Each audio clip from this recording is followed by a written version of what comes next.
नमस्कार, पोलीस माझा न्यूज मध्ये आपलं स्वागत. आज आपण केडीएमसीच्या एका घोटाळ्याबाबत बोलणार आहोत.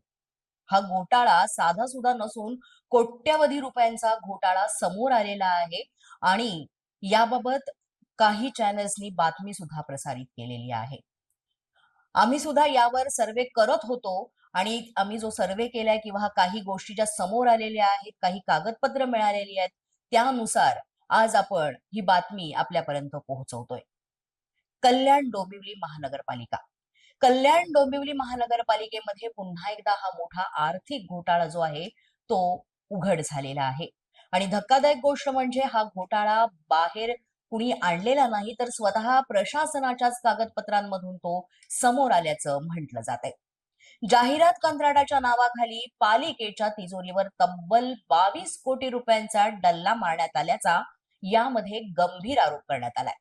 आणि या प्रकरणामध्ये वरिष्ठ अधिकाऱ्यांच्या सहभागाची नोंद सुद्धा असल्याचं समोर आलेलं आहे. याचे काही पुरावे सुद्धा समोर आले आहेत असं म्हटलं जात आहे. यामध्ये आपण पाहायला गेलं तर संपूर्ण प्रकरणाचा गाभा समजून घ्यायला हवाय.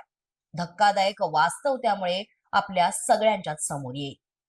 निविदेनुसार पालिकेला दरमहा मिळणारं सुमारे 69,46,000 रुपये हे उत्पन्न कागदोपत्री वार्षिक उत्पन्न म्हणून दाखवण्यात आलं आणि हे होर्डिंग्स बाबतचं किंवा जाहिरातबाजी करण्याचं जे निविदा आहे त्याबाबतचा हा खुलासा आहे. जिथे पालिकेला वर्षाला 8,33,00,000 मिळायला हवे होते, तिथे मुद्दाम चुकीची नोंद करून महसूल कमी दाखवण्यात आला. या एका फेरफारामुळेच पालिकेचे तब्बल 3 वर्षात 22,44,00,000 रुपयांचं नुकसान झाल्याचं समोर आलंय अशी माहिती मिळते. या घोटाळ्याचा सर्वात मोठा पुरावा म्हणजे अधिकृत कागदपत्रांमध्ये असणाऱ्या नोंदी. पेज 66 वरील पत्रामध्ये आयुक्तांनी स्वतः स्पष्टपणे नमूद केलंय की तक्रारीत तथ्य असल्याचं दिसून येतंय आणि अपेक्षित उत्पन्नाचा आकडाही त्यांनी मान्य केलाय. तसंच पेज 48 वरील अहवालामध्ये या प्रकरणामध्ये अधिकाऱ्यांनी संगनमत करून हे सगळं काम केल्याचा आणि हा प्रकार फौजदारी गुन्ह्याच्या स्वरूपाचा असल्याचा ठपका सुद्धा ठेवण्यात आलेला आहे.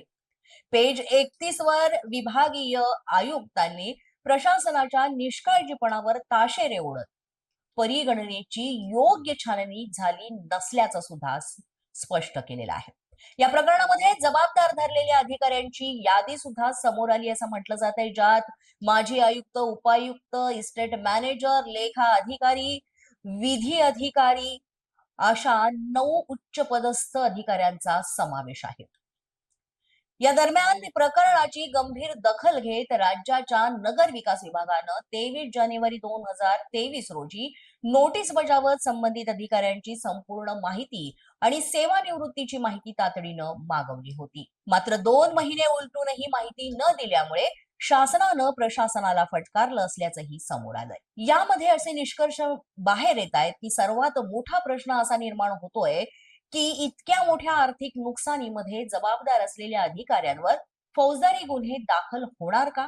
एकूणच आपण पाहायला गेलं तर शहरामध्ये मोठ्या प्रमाणात जाहिरातबाजींसाठी डिजिटल बॅनर लावण्यात आलेले आहेत, एलईडी लावण्यात आलेले आहेत आणि एवढ्या मोठ्या प्रमाणात महसूल यामधनं प्राप्त व्हायला पाहिजे तेवढा तो होताना दिसत नाहीये.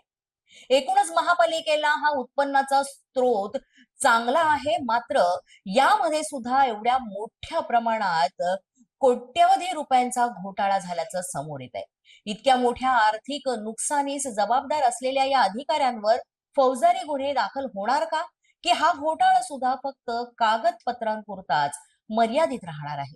आणि सर्वात महत्वाचं म्हणजे या कोट्यवधी रुपयांचा फायदा नेमका कुणाला झाला आणि कसा झाला?